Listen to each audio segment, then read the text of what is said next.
Good evening, everybody. Thank you for having me, leaders of BESA. It is a great honor to be with this distinguished panel, and I will try to be brief and not touch on every point that we've been asked to touch on, but just add some observations. I wish I could be overly optimistic. I'm not. I think that the crisis we have now is more serious than just a matter between the President and the Prime Minister, though this is an important factor. The disagreement on Iran is real and serious. It's too bad that when we have to disagree with America, it is not the only real and serious disagreement, because the administrations don't see the same the Palestinian issue. They may differ on different aspects of what happens now in the Arab world. So we don't have a minor issue of disagreement. We don't even have an isolated, important issue of disagreement. We have a disagreement in the context of larger disagreements. Now, add to that the fact that the personal relationships are not the best one can think of, and I cannot see how this is going to be changed over the coming months. That politics has been part of the discourse between the countries, entering and playing in political courts, being perceived as partisan rather than bipartisan, cannot add health to the relationship. So altogether, I don't think we are in a good shape in the US-Israel relationship. Sorry to say that, but we are in a troubling moment, in my view. What are the chances of that reversing over the coming, just arithmetic, not 18 months, but 20 months? In my view, not high. And why do I say so? I don't know, not a prophet. I'm looking at recent history. This is not the first disagreement or troubled relationships between administrations in Washington and Jerusalem. How did Israeli leaders deal with those issues in the past?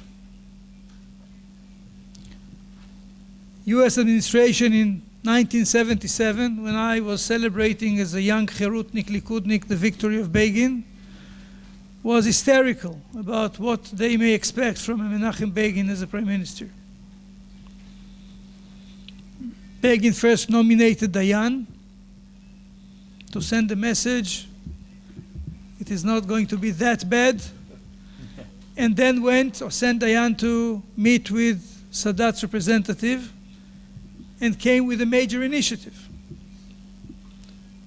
which undermined any thought that may have been around Carter to develop other policies towards Israel at the time.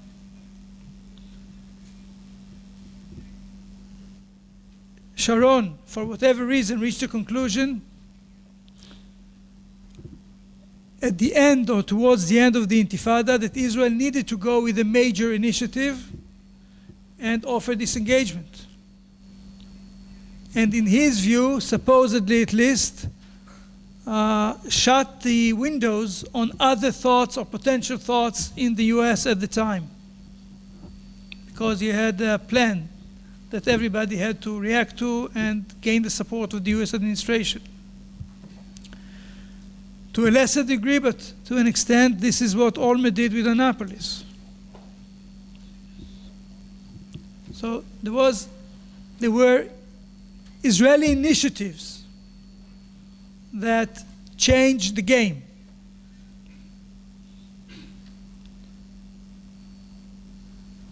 I don't see that kind of initiatives coming soon.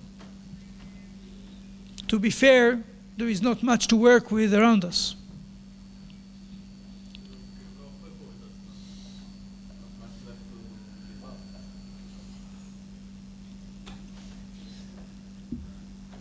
I may get to it in a second. Other thing that has happened in the past was that events brought administrations closer than they would have otherwise. To me, a very good example for that is after the unity government of Shamir and Peres broke down, U.S. administration expected Peres to be the prime minister. The morning after, they found Shamir as the prime minister with a narrow-based government, right-wing. It was supposedly going in a potentially very negative direction in terms of the relationship. In the background, some degree of lack of trust on the part of Bush father and Shamir. But then Saddam Hussein went into Kuwait. And America went into the Middle East. And America needed Israel to keep restraint. And Shamir, against all expectations, decided not to react to Iraqi Scud missiles. And then agreed to go to Madrid.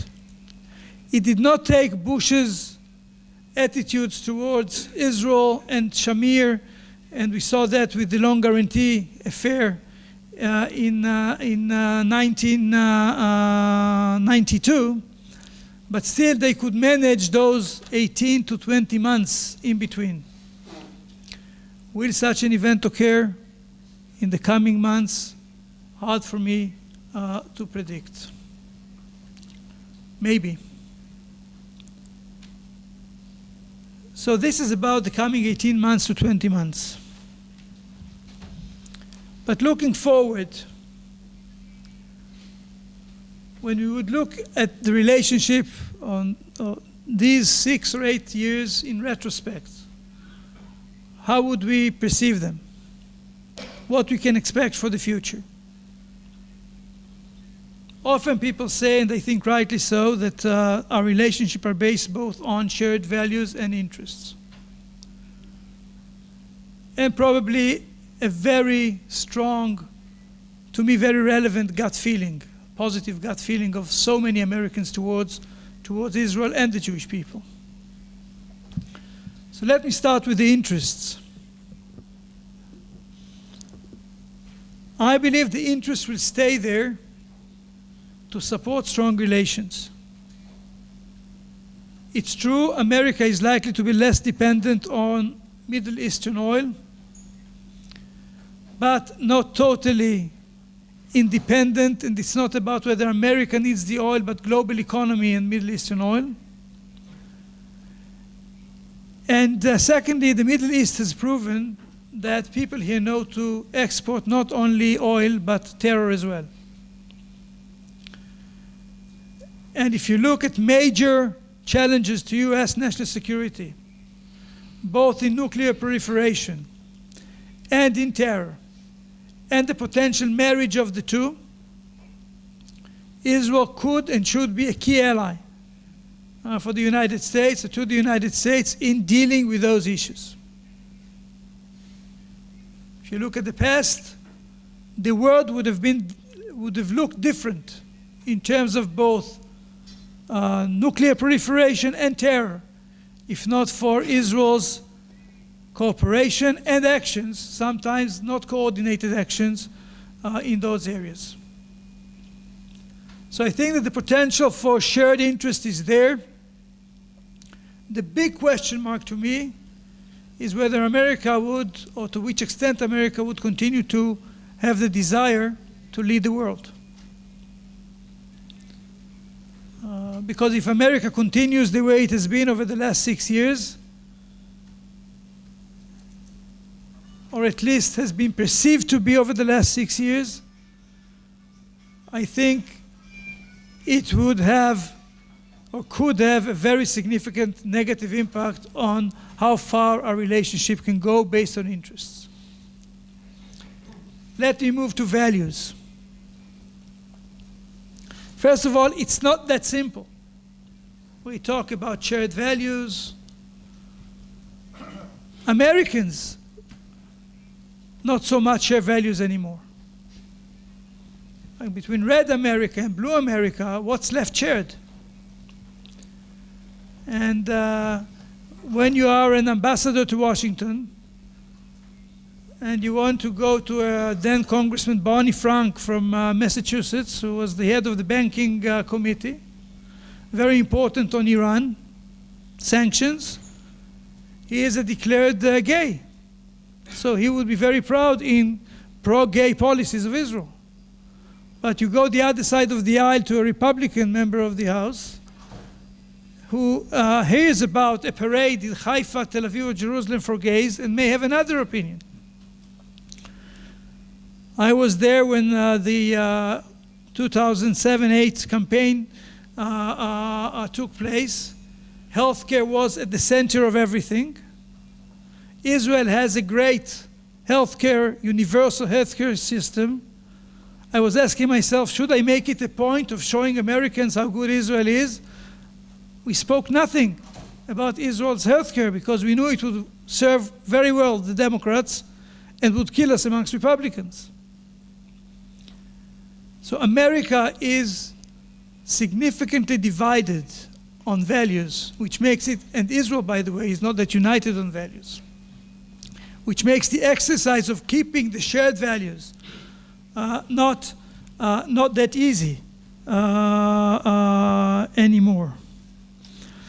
But we certainly need to keep the basic fundamental values that we do share, and I think Americans still share with all the difficulties of life and freedom and equality and dignity and the yearning for peace, and I'll get to it, to what Elliot said, and decency, fairness. And here I want to touch on 2 points, which to me are threatening elements that we should be all very cognizant of and careful in how we deal with them. One is we should be very careful not to look like a theocracy that doesn't abide by the value of equality. One picture of a bus divided between men and women, driving either in Jerusalem, Beit Shemesh, or Bnei Brak, can harm us more than 2 operations in Gaza,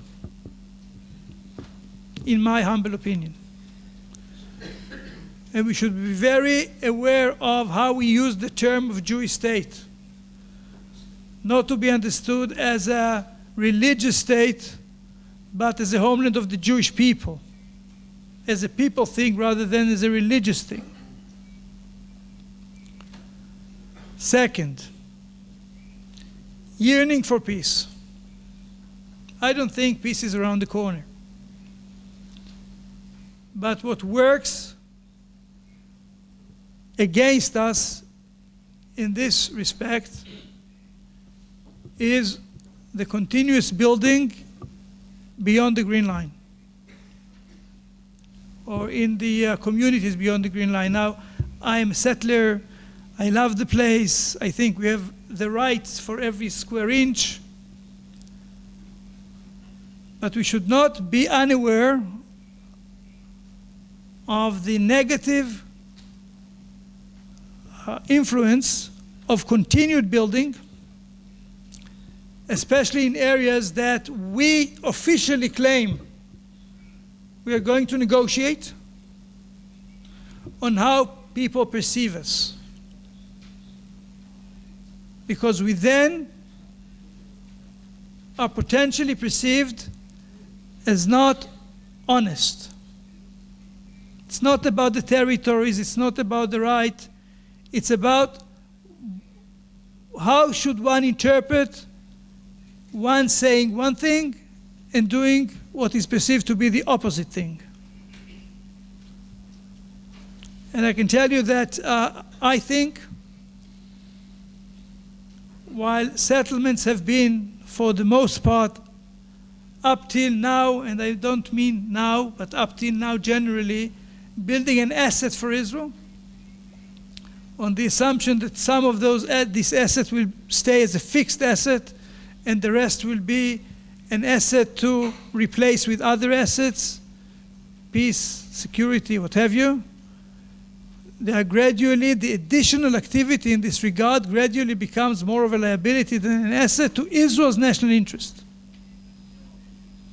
I know it's not popular, definitely not at Bar Ilan, not in my home, but when we're looking at it strategically, not about the rights, yes, we have the rights, not about whether the first 400,000 were an asset or not, but whether continuing to do that everywhere is adding to our national strength or not, how it is perceived by Americans, not in terms of whether you have right, not in terms of the Palestinians are worthy of support, in terms of whether you are telling the truth, whether you are decent, whether you are playing fair.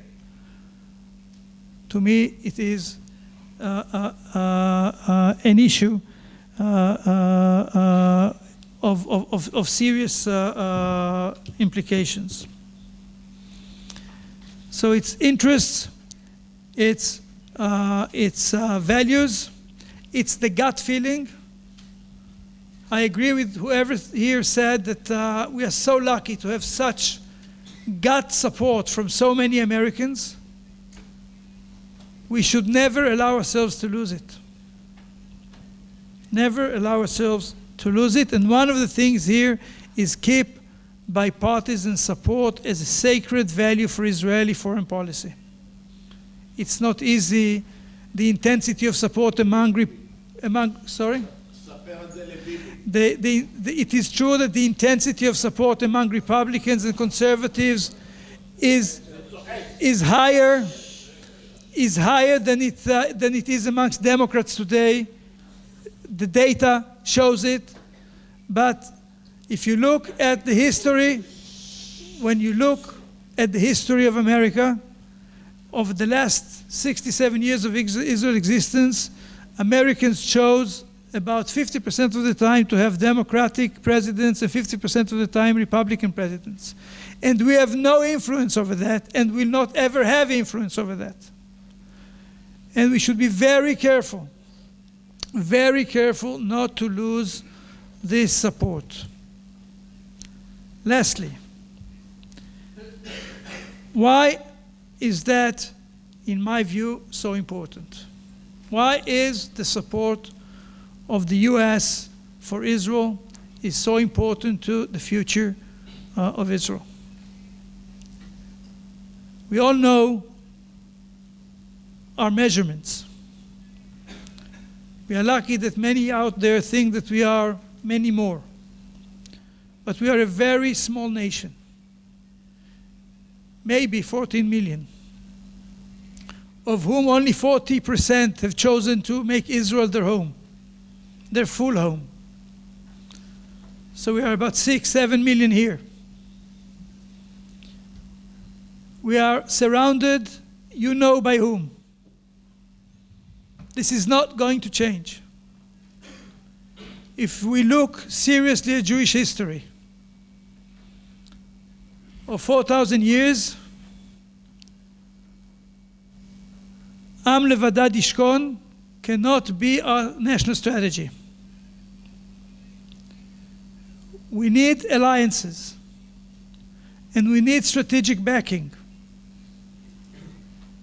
It's part of our deterrence, it's part of our economic and security capacities,